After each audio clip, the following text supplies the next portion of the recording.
उत्तर प्रदेश में 1.5 साल से ठप पड़ी यूपी टीजीटी पीजीटी भर्ती में अब आगे थोड़ी सी रफ्तार देखने को मिल रही है। अब जो टीजीटी पीजीटी की परीक्षा है वो नए उत्तर प्रदेश राज्य शिक्षा सेवा चयन आयोग के माध्यम से संपन्न कराई जाएगी। अब जाहिर सी बात है कि आयोग बदलेगा तो परीक्षा पैटर्न, परीक्षा प्रक्रिया भी बदलेगी।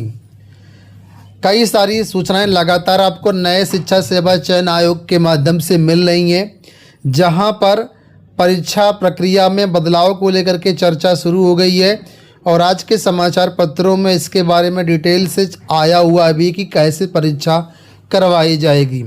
तो इस वीडियो में कंप्लीट जानकारी आपको देने का प्रयास कर रहा हूँ, शुरुआत से अंत तक किस तरीके से ये आगे बढ़ती बढ़ेगी और क्या क्या इस समय चल रहा है। जो लोग हमारे चैनल पर पहली बार आए हैं, अभी तक चैनल सब्सक्राइब नहीं किया हुआ है तो चैनल को सब्सक्राइब कर लीजिए, नोटिफिकेशन बेल को भी ऑन कर लीजिए और इस वीडियो को लाइक कर दीजिए।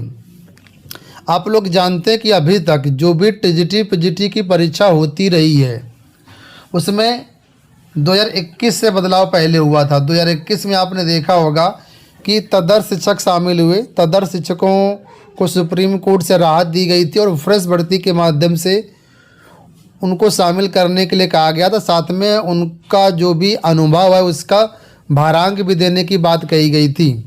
ठीक है, तो तदर्थ शिक्षकों की वजह से अब यहाँ पर 2021 की भर्ती जो हुई टीजीटी पीजीटी उसमें बदलाव हुआ। फिलहाल वर्तमान में जो परीक्षा पैटर्न लागू है उस पर नज़र डाल लेते हैं थोड़ा सा। तो जो टीजीटी की भर्ती होती है, इस टीजीटी की भर्ती में 500 नंबर का आपका पूर्णांक होता है। ठीक है, क्वेश्चन होते हैं 125।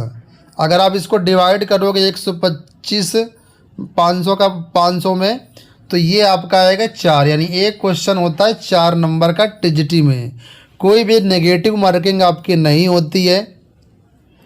ठीक है, तो आप यहाँ पर तुक्का भी लगा सकते हैं। तो ये तो हो गया टीजीटी का, लेकिन पीजीटी का थोड़ा सा पैटर्न बदला है।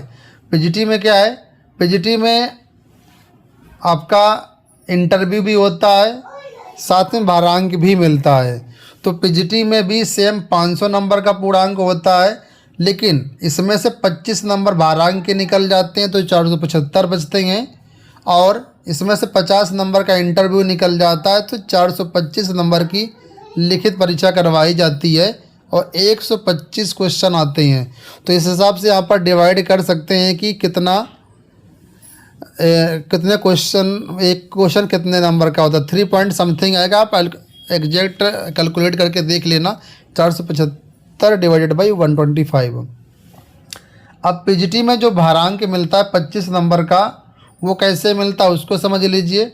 इसमें 10 नंबर मिलता है आपने अगर पीएचडी किया हुआ है, 10 नंबर मिलता है अगर आपने एमएड किया हुआ है।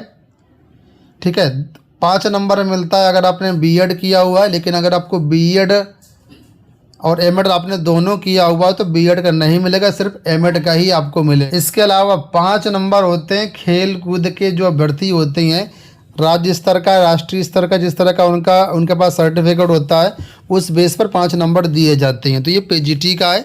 टीजीटी में इस तरीका कोई भारांक अब नहीं होता है, पहले होता था। टीजीटी में वर्तमान में कोई इंटरव्यू भी नहीं होता है, लेकिन पहले होता था। तो टीजीटी में प्योरली रिटन एग्जाम के बेस पर सिलेक्शन होता है, जबकि पीजीटी में इंटरव्यू और भारांक के मार्क्स को जोड़ करके सिलेक्शन होता है।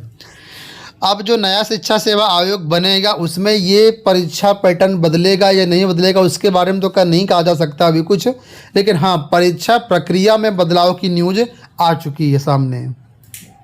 यहाँ पर देखिए आज का ही समाचार पत्र, जहाँ पर ये न्यूज़ आई हुई है कि नए चयन आयोग की भर्ती में होगा ऑनलाइन परीक्षा का भी विकल्प।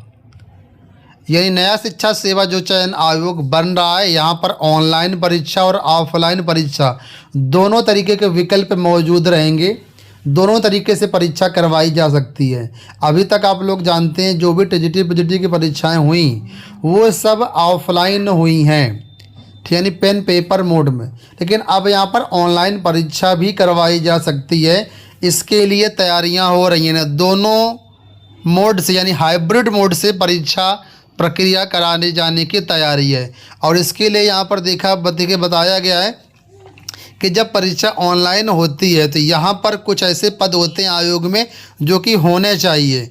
इसलिए यहाँ पर देखिए बताया गया है कि नए चयन आयोग में सिस्टम एनालिस्ट का एक पद होता है, इसको भी देखा जा रहा है और ये भी पद सृजित किए जाने की तैयारी चल रही है, क्योंकि कोई ना कोई तो ऑनलाइन एग्ज़ाम देखने के लिए होना चाहिए आयोग में। सब कुछ दूसरे के सहारे तो नहीं छोड़ सकते हैं, दूसरे के सहारे छोड़ेंगे तो फिर उसमें बहुत सारी अनियमितताएँ आती हैं। तो ये भी पद यहाँ पर सृजित किया जा रहा है। इसके अलावा कई सारे और पद हैं जो यहाँ पर सृजित किए गए, जैसे कि चयन बोर्ड में परीक्षा नियंत्रक का पद नहीं था, तो जो वहाँ पर सचिव जी थे, उप सचिव नवल किशोर जी, उन्हीं को वहाँ पर जो परीक्षा नियंत्रक का अतिरिक्त प्रभार दिया गया था, वो भी ओरली, लिखित में कोई पद ही नहीं था परीक्षा नियंत्रक का, तो वो भी पद यहाँ पर सृजित किया गया है। इसके अलावा भर्तियों में कोई विवाद ना हो, कई बार ऐसा होता है हाई कोर्ट में केस चले जाते हैं तो वहाँ पर हमें विधि अधिकारी की ज़रूरत पड़ती है। तो इस बार जो नया आयोग बन रहा है इसमें विधि अधिकारी का भी पद सृजित किया जा रहा है। इसके अलावा वित्त नियंत्रक का भी पद यहाँ पर सृजित किया जा रहा है। तो कई सारे नए पद भी यहाँ पर आयोग में सृजित किए जा रहे हैं ताकि कोई भी गड़बड़ी यहाँ पर अब ना हो, भर्तियों में तेजी आए। जिस प्रकार से वर्तमान में उत्तर प्रदेश लोक सेवा आयोग काम कर रहा है, सेम उसी पैटर्न में नए शिक्षा सेवा आयोग का गठन किया जा रहा है। अब लोक सेवा आयोग में जो भी काम होते हैं उसमें किसी भी तरीके से आउटसोर्सिंग एजेंसी का चयन नहीं किया जाता है। लोक सेवा आयोग आवेदन प्रक्रिया से लेकर के सारा काम खुद हैंडल करता है। तो इसी तरीके से यहाँ पर भी कहा जा रहा है कि जो नया आयोग बनेगा ये सारा काम खुद हैंडल करेगा, आउटसोर्सिंग से कोई भी काम नहीं कराया जाएगा यहाँ पर। तो जाहिर सी बात है जब आउटसोर्सिंग से काम नहीं होगा तो थोड़ा सा प्रामाणिकता यहाँ पर बढ़ती है और जो तरह तरह के भ्रष्टाचार होने की शिकायतें आती हैं, पेपर रद्द होने की शिकायतें आती, इस पर भी कंट्रोल होगा। यहाँ पर ये नहीं कहता मैं कि 100% कंट्रोल हो जाएगा, लेकिन थोड़ा सा कंट्रोल तो होगा ही होगा। नए शिक्षा सेवा चयन आयोग को जल्द क्रियाशील करने के लिए जो पुराने आयोग थे, चयन बोर्ड और उच्चतर शिक्षा सेवा आयोग, उनको भंग करने की प्रक्रिया चल रही है। इसमें जो भी पुराने आयोग थे उनका पूरा जो सामान है, जो भी वहाँ पर मतलब चीज़ें हैं जिनको नए आयोग में उपयोग में लाई जा सकती हैं, इसकी पूरी जो रिपोर्ट है, पूरा जो लिस्ट है वो भेज दिया गया शासन को। शासन अब इस पर गौर करेगा क्या चीज़ें हमारे पास पहले से मौजूद हैं और क्या चीज़ें हमें आवश्यकता पड़ेगी। उसके बाद चयन बोर्ड की बिल्डिंग में ही इस नए आयोग को शिफ्ट किया जाएगा। नया आयोग तब तक नहीं बनेगा जब तक इसमें अध्यक्ष और सदस्य नहीं आ जाएंगे। तो इसके अध्यक्ष और सदस्यों के लिए जल्दी ही विज्ञापन लिए जाएंगे। जैसा कि समाचार पत्रों में बताया गया था कि 1 हफ्ते में इसके लिए विज्ञापन निकाल दिया जाएगा, लेकिन 28 नवंबर से आज हो गया है 5 दिसंबर, लगभग 1 हफ्ता होते आया, अभी तक ये विज्ञापन अध्यक्ष और सदस्यों के लिए जारी नहीं हुआ है। तो ऐसे में यहाँ पर प्रश्न ये उठता है कि क्या वाकई में सरकार इसमें तेज़ी दिखाएगी या सिर्फ समाचार पत्रों के माध्यम से सोशल मीडिया पर ही तेज़ी दिखेगी, हकीकत कुछ और ही होगी। हालांकि कल एक बयान ये भी आया था कि इस अध्यक्ष और सदस्यों की भर्ती में करीब 1.5 से 2 महीने का वक्त लग जाएगा। उस हिसाब से देखेंगे तो लास्ट जनवरी तक ये प्रक्रिया जाएगी अध्यक्ष और सदस्यों के चयन की। उसके बाद अध्यक्ष सदस्यों के बाद आयोग में बैठक होगी, उसके बाद फिर आगे की भर्तियों के प्लानिंग पर चर्चा होगी। तो कुल मिलाकर के नया आयोग बन रहा है तो परीक्षा पैटर्न तो बदलेगा। फिलहाल अभी परीक्षा केवल ऑनलाइन मोड में ही कराए जाने की तैयारी की बात सामने निकल के आई है। हालांकि अगर 2019 का आपने ड्राफ्ट देखा होगा नए आयोग का तो उसमें काफ़ी कुछ बदलाव की चर्चा थी। हालांकि 2019 का ड्राफ्ट कैंसिल कर दिया गया है।